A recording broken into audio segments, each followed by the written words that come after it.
On reste sur le continent au Niger, où les militaires au pouvoir ont annoncé avoir instruit les services de police afin de procéder à l'expulsion de l'ambassadeur de France à Niamey. Une intention formulée dans un courrier adressé à Paris après l'expiration lundi dernier d'un ultimatum au haut diplomate français pour qu'il quitte le pays. Et cette lettre du ministère des Affaires étrangères nigérien datée de mardi précise que la décision d'expulsion est irrévocable et que l'immunité diplomatique a été retirée à l'ambassadeur français Sylvain Ité.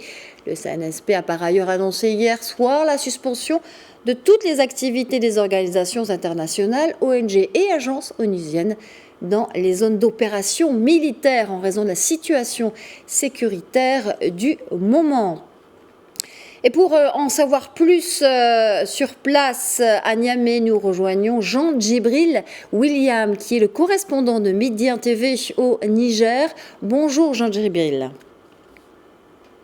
Bonjour Nadia. Alors, quel est l'état du lieu aujourd'hui sur place, notamment d'abord par rapport à ce bras de fer qui va crescendo entre Niamey et Paris sur le sort de l'ambassadeur français à Niamey? Oui, comme vous l'avez dit, il est clair que ce bras de fer diplomatique s'intensifie entre Paris et l'UTLC et la junte semble vouloir désormais jouer à l'usure pour contraindre le diplomate français de quitter le Niger.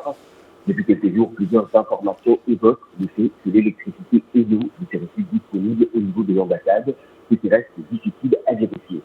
Mais le dispositif déjà mis en place depuis la semaine dernière a été renforcé avec des gendarmes et des policiers qui fouillent en priorité tous les véhicules qui sortent du bâtiment abritant la représentation diplomatique.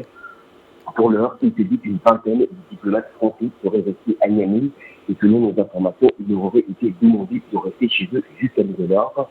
Et ce qui est sûr, c'est que la tension est montée d'un cran depuis ce mardi avec ce courrier adressé à Paris et dans lequel le ministère des Affaires étrangères nommé par la junte indique avoir procédé au retrait de l'immunité et du visa diplomatique de l'ambassadeur français Sylvain Ité ainsi que de l'ensemble des membres de sa famille.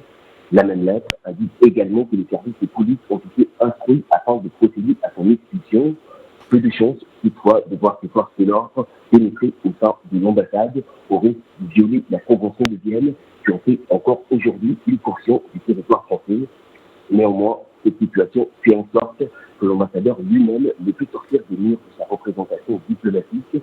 C'est d'ailleurs ce qu'a affirmé le Front patriotique pour la souveraineté du Niger, une organisation créée au lendemain du putsch et dont le président Bana Ibrahim qualifié ce mercredi l'ambassadeur des citoyens français en situation irrégulière.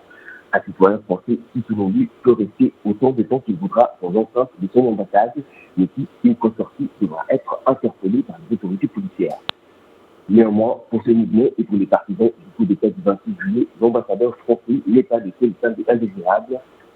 Mais que ce samedi 2 septembre marque également la fin de l'ultimatum donné par la junte il y a un mois aux 1500 militaires français encore présents au Niger.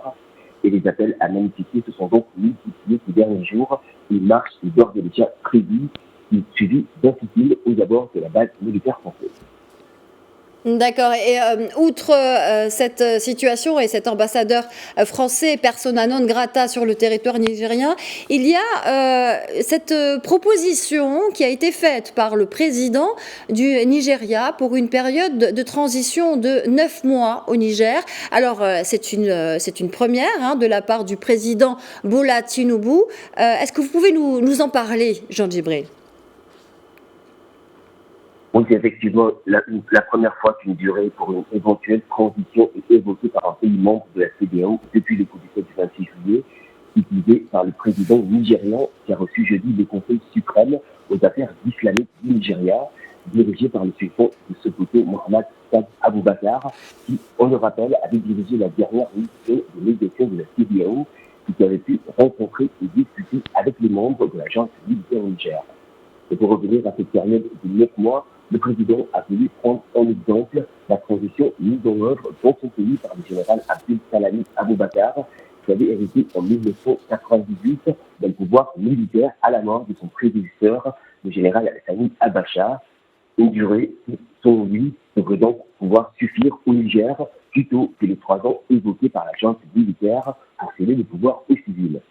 Alors cette délégation composée de oulémas des personnalités religieuses devraient donc vraisemblablement se rendre à nouveau ici à Niamey pour soumettre au CNSP une nouvelle ligne de négociation basée sur une transition de 9 mois.